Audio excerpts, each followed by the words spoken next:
Hi, my name is Brian Becken. This is my program of the Antelope Party. Um, I had not seen the Antelope Party before and didn't know what to expect, so there was a lot that caught me off guard and caught me by surprise, but I really enjoyed the play. Um, the theme of it was about a group of friends that got together over a TV show, My Little Pony, that they all really enjoyed.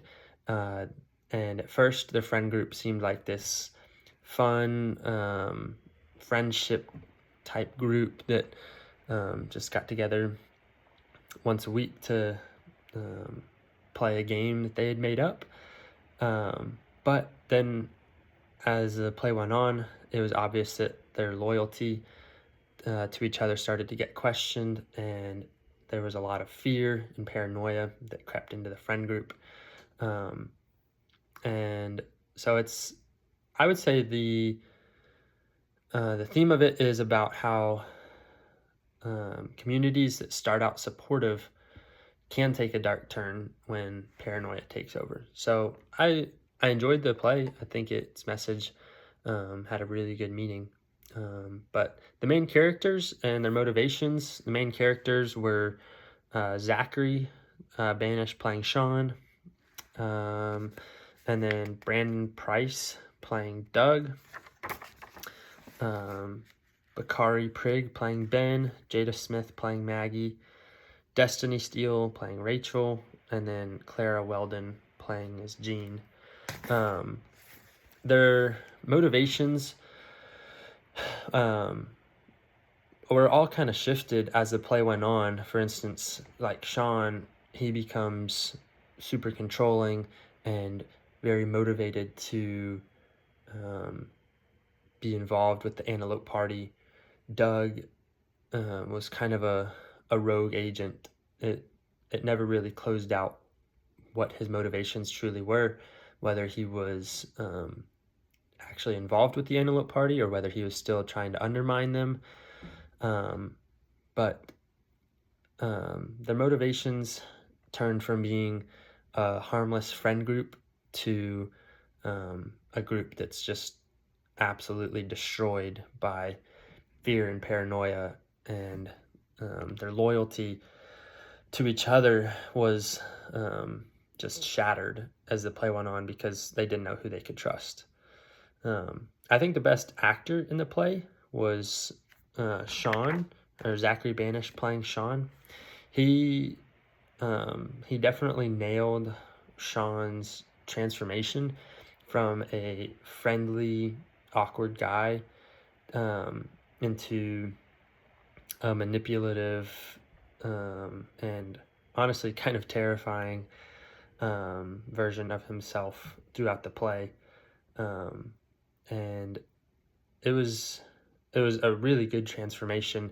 I think he played the role perfectly. It was subtle, but throughout the play, you could tell that there was a big shift from the beginning to the end. When at the beginning he was talking about wanting a fedora and whatever, but as the play went on, he started to take those steps for himself, and um, he became more of like a dominant role in the play, which I thought was very interesting.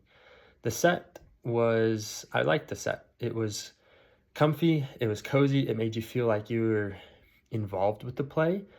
But as the play went on, the tension in the room just contrasted the comfiness and coziness of the set.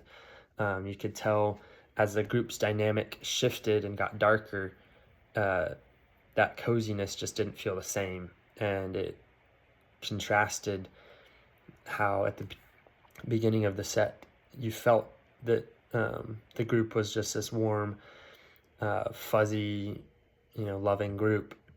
And that was how the set, especially the living room, felt the whole time. But as the play went on, it just made it feel so much more uncomfortable. I thought the lighting was spot on. There were multiple times where the lighting was really warm and made you feel really involved. But then, as at one point there was Maggie, she sorry, not Maggie. Yeah, it was Maggie. She had threatened Destiny to try and get her to join the Antelope Party. And I remember the lights got really dark and it just made you feel like that awkward tension, that terrifying attitude that Maggie had. And I thought it played really well with the whole play. The costumes, they were simple but effective. I mean, Sean just wore a pony onesie when he was getting into the My Little Pony fandom, I guess. And so I thought the costumes were spot on. And then I liked how Ben's costume turned into decoration when he wasn't wearing his costume for the actual game that they played. I thought that was a nice touch. And then the sound and score, that was also really interesting. One of the things that I remember was like the doorbell and the different sounds that happened with the doorbell. That I thought that was a really neat touch. And then there was music that was played as well. I don't exactly remember what songs were played, but I thought they all played in really well with the themes and just kind of exemplified what the emotions that were going on at that time during the play. But the ending was about Jean being tied up and Destiny and Rachel and Maggie were arguing back and forth about who was going to release Jean, but neither of them could trust each other because the whole group's dynamic was so thrown off, and they just thought that whoever was going to untie Jean first was going to get thrown under the bus and given to the Antelope Party. So I thought the ending was just kind of tied it all together of two people who wanted nothing to do with the Antelope Party, but neither of the other person could trust them because their loyalty had been questioned so much.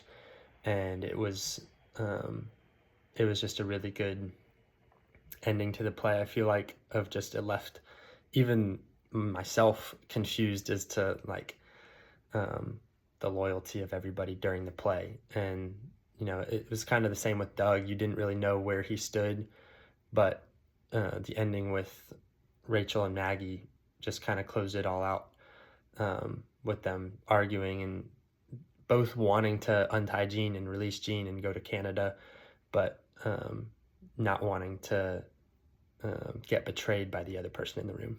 But yeah, that's my take on the Antelope Party. And yeah, thanks for watching.